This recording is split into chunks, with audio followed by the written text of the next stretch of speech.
What's going on, guys? Levi here, and welcome back to the Troublemakers Guild. Today we're going to go over my plate carrier setup and how I have it configured to run with my Mac 11. So without further delay, let's go ahead and get right into it.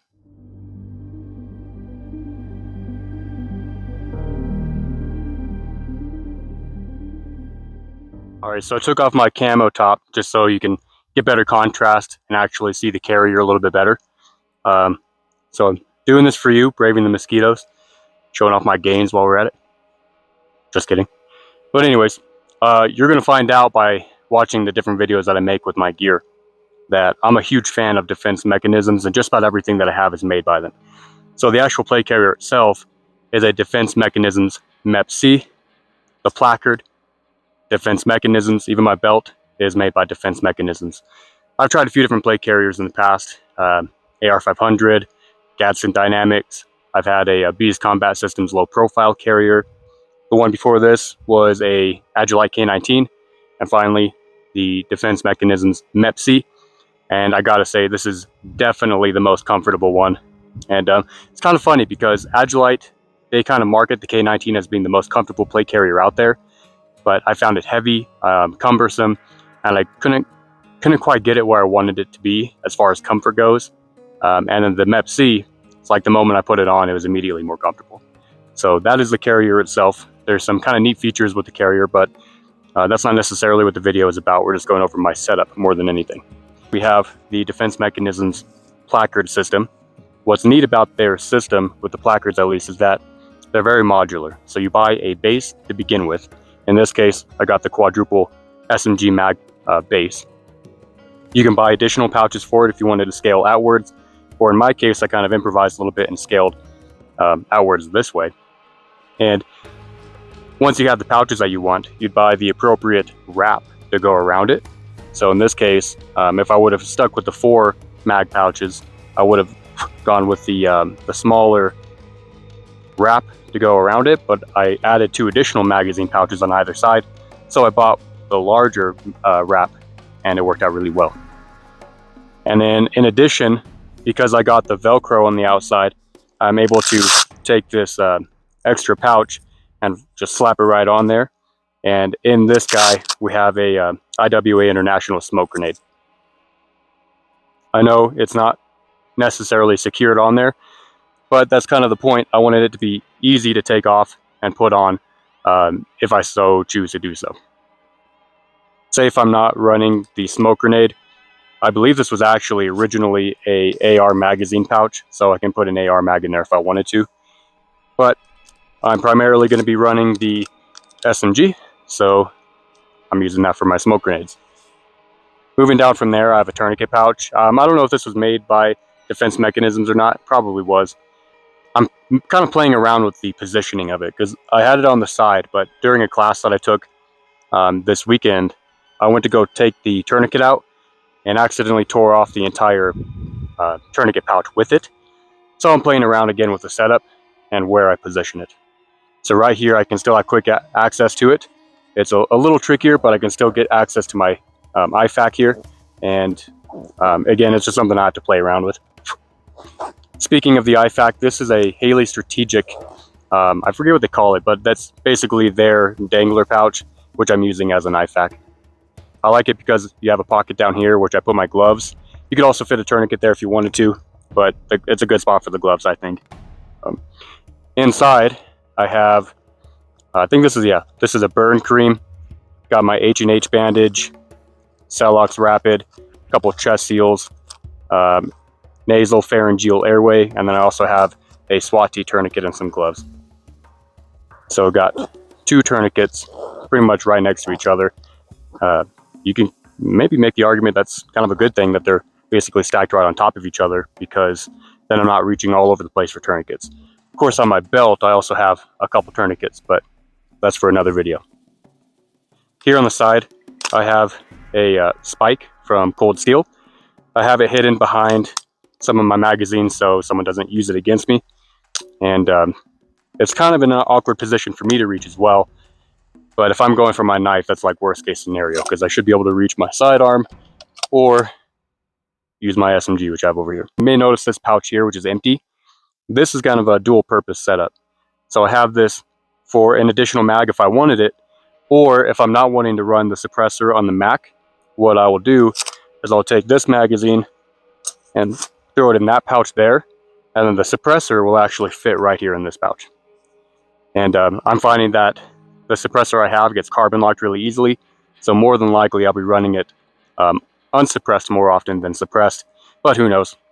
Either way, if I want to keep the suppressor on the gun, I'll just take this mag, put it back, maybe even throw an additional magazine here.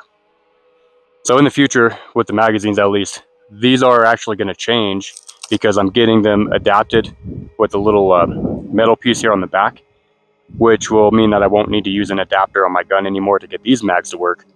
And again, that's probably for another video. I'm still hoping they'll fit in the mag pouches here, because if they don't, it's going to be a problem. We're going to have to figure something else out. So anyways, got that pouch there. Now going to the comm setup. Here we have a Baofeng radio, and which is just in a expander wing from Defense Mechanisms here. I want to say the radio is like the 18 or the 19 model, something like that. I don't really remember the exact model, but it's somewhat waterproof or water resistant. Still uses a Kenwood style radio jack though, or push-to-talk jack rather, so not completely waterproof. Attached to that, I have a Disco 32 antenna, and this allows me to kind of weave it through, and it's actually coming out the back of my plate carrier. One of the sides, I mean, you can probably see it sticking out somewhere around here. I like that because then I don't have to worry about an antenna punching me in the face or getting caught on stuff like you would with a more traditional antenna. And I don't really use my radio because I don't have my ham radio license, and I don't have people to talk to. And but still, it's good to have. And all my family members, they also have a Baofeng radio as well, so we can talk to each other if we need to. The clip here, there's a few different options that you can order from Defense Mechanisms. This is just the one that I went with because at the time they didn't have the first spear tubes, but they do now. So of course, like a month after I ordered mine, they started offering the tubes that I'm accustomed to and that I like. This is their like 6-inch cummerbund, and I like it. I mean, cummerbund's a cummerbund mostly, little bastard. And it's very rigid, it's very comfortable, and like I said, I do like it. Oh, I guess I should mention with the comm setup, this is a code red PTT, and I just have an aux cord sticking out of it right here. This will plug into my sword ends on my headset, or my helmet rather, so I can use it that way. So people aren't hearing whoever I'm talking to is saying. We're going to get to the rest of the backpack stuff here in a moment, but I have a Source Tactical water bladder inside my backpack. Actually, I have 2 of them, and I'll get to that in a moment. But I just like the Source Tactical because it's what I've been using forever. And then also, they have a part called the UTA, I want to say. And what it'll do, you can unplug your mouthpiece here and plug it in, the UTA. Then you can fill up your water bladder without removing your backpack or your plate carrier or whatever, just by holding it up and squeezing it. You can do the same with a faucet or whatever. So basically you can fill your water bladder without actually removing it. So pretty nifty there. Inside this GP pouch on the top, I have a couple snacks. I think I have a little flashlight. I also have a Ride in the Rain as well. And let me see what else. I'm feeling something here. I want to say that, oh yeah. So this is something, just punched myself in the face, something I just recently added. This is a paint can opener, and I'm going to use this for clearing malfunctions in someone's AR or in my Mac or whatever. You can basically clear stuck casings with this. So plenty of videos out there that show that in use, but it's a good thing to have. And I have it inside the pouch here because it's shiny and reflective, and I don't want people seeing it from a mile away. As far as the plates go on the inside, I can show you here in a minute, but I have a 3A backer with a Safe Life Defense plate in front of that. It's one of the flexible ones, the Frass plate. With the Frass plate and then the soft 3A backer, I get protection up to a 7.62x54R, but it's not level 4 rated, so it won't stop an AP 30-06 like a level 4 would. As far as I know, the Frass plate is also not NIJ certified, so that is a consideration. But there's lots of videos on YouTube and wherever else of people shooting them, and they hold up pretty well. The plate by itself, I want to say, is actually not level 3. It's like a special threat plate, so it'll stop a green tip, but it will not stop a 308. But again, with the 3A backer, it'll stop up to 760 by 54R. So you probably noticed this backpack. This again is made by Defense Mechanisms. This is their Recondite backpack, I want to say, and I have it attached with their strap kit, and that's what this buckle on the side is all about. The great thing about this backpack with the strap kit, and the reason why I bought this backpack, is because it is one of the few backpacks that you can attach to your plate carrier and then detach from your plate carrier without having to remove the plate carrier altogether. So since I'm going to be taking off the plate carrier now anyways, I'm going to go ahead and take off the backpack first just to show you what that's all about. And then we'll go over the contents of my backpack after that. Alrighty, let's have you watch me do this. I don't know if you guys can hear me down there, but the first step is to undo the buckles on the side. Just like that. And now there are G-hooks that we have attached near the top of the shoulder pads. You just have to undo those G-hooks.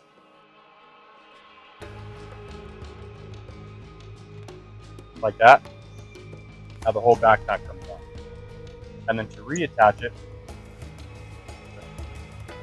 throw this over, kind of straighten it out as best you can, redo the G-hook,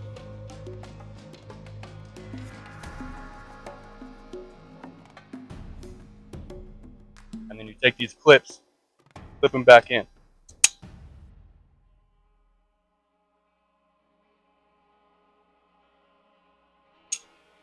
Simple as that. Now I have my backpack. Here, maybe now you can hear me better. Simple as that. Now I have my backpack reattached to the plate carrier, and it only took me 30 seconds to take it off and then put it back on again.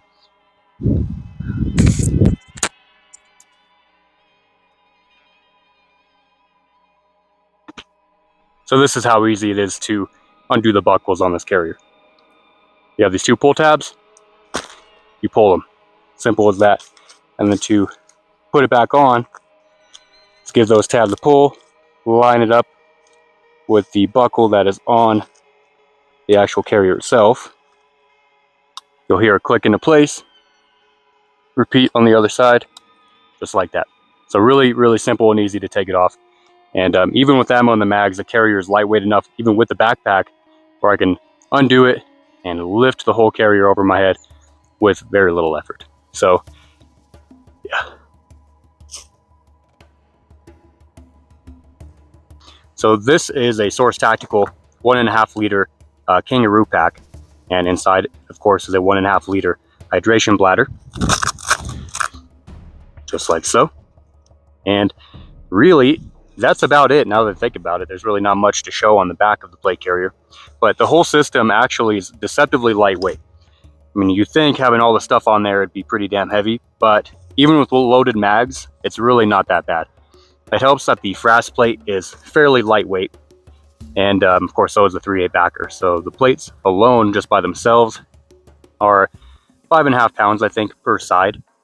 So I've owned plates that were like 8 pounds per side, just the plate. So that helps. The actual carrier itself is fairly lightweight as well. I guess I should mention, this is an aftermarket strap as well that you can get from Defense Mechanisms. Just adds a little bit of comfort, and then it's also seamed. Here's a good example here. So you can let your cables come out of here if you need to for some reason. Same with your hydration bladder. That's how I was running it at first, but decided to switch up my hydration bladder setup a little bit. I'll need to fix this so it's not sticking out the side like that. Now inside the backpack, this I have set up where it'll rest right over the hydration bladder, kind of like so. But inside the backpack, we got a few things that we can look at. So let me go ahead and get this camera set up, and then we'll take a gander at that. Okay, so what's kind of nice about the Recondite is when you zip it up, it'll basically clamshell open like this, and you have access to all of your stuff. So I got a boonie cap in here. I'm a ginger. We need protection from the sun, so it's important to have that.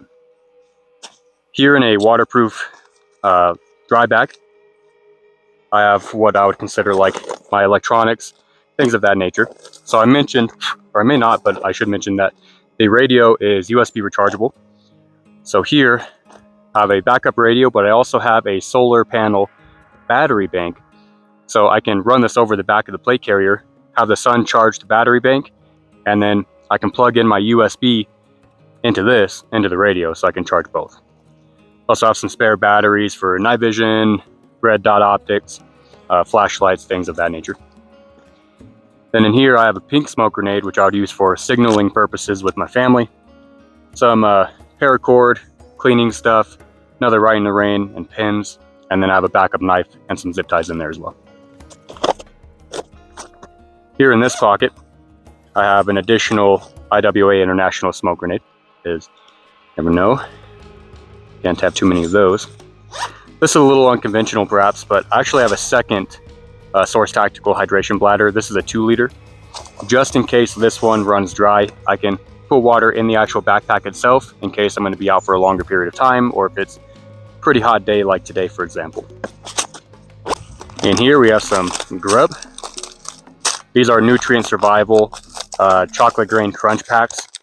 I like these because they have a very late expiration date, 2037, so it's a long ass time. But these are really good for you. Lots of nutrients that are added in. They taste pretty good as well, so there you go. Got some Tylenol, or actually this is ibuprofen in here. But in this pack, this is that UTA I was talking about. So let me show you that. In fact, I'll show you on this. So you do pop off your mouthpiece. This will plug right in. Then you can get a water bottle, attach it in here. The water will drain right into your hydration bladder and fill it up for you. Got a Sawyer Mini water filter. Love those. Can't have too many of those lying around. Got a Bic lighter. It's an actual Tylenol. These are stallmates, kind of like a wet wipe, because when you gotta go, you gotta go. And then I just have a disposable, basically, rain poncho. I've got a real rain jacket, a couple of them, but this is just as in an emergency if I'm not wearing that one or whatever. This pocket actually leads to that same pouch. And then finally, down here I have a Theorem Cell Vault battery bank. I did have this connected to the front of the plate carrier, but I got tired of it coming open and being difficult to close when it was in that position. So took that off, and now it's living in the backpack. Said I would show it to you, so might as well show you guys the plates. So this is that 3A backer made by Spartan Armor Systems. This thing is probably super expired, and yeah, 2018 and shelf life of 5 years. So I guess it's expiring this year. And then this is that Safe Life Defense brass plate. This has a little bit longer of a shelf life. Well, no, it's the same shelf life, but it's newer. It was made last year, so still got a little bit of time on this guy. But what's interesting about this is it's a flexible plate. So it's very comfortable, conforms to the shape of your body, and I actually really enjoy it. Plus, it's fairly lightweight as well.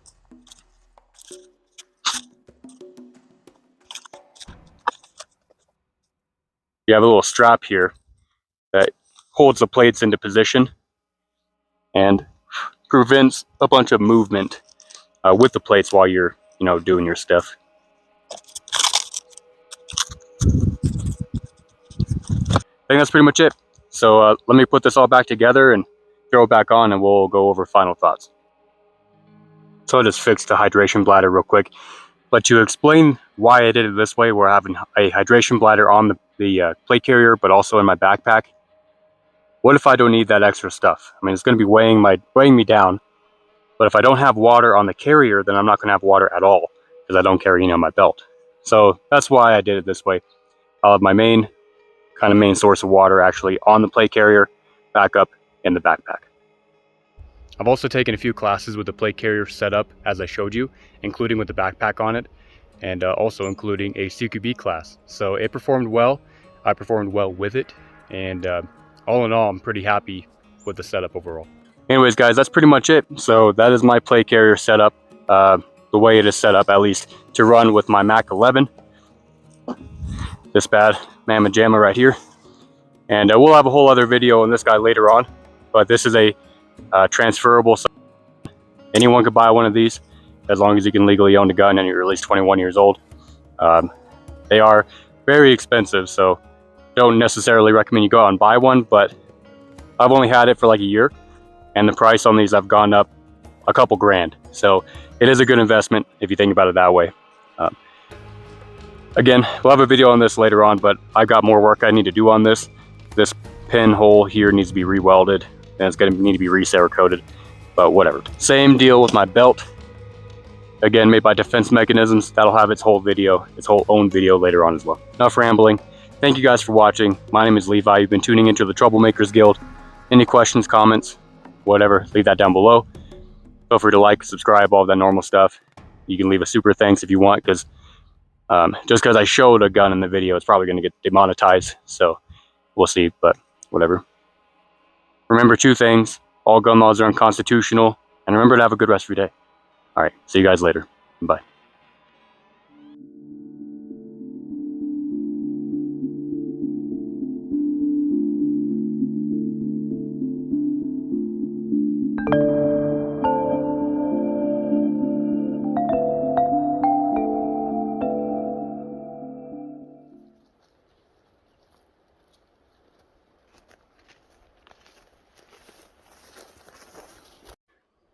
I've also taken a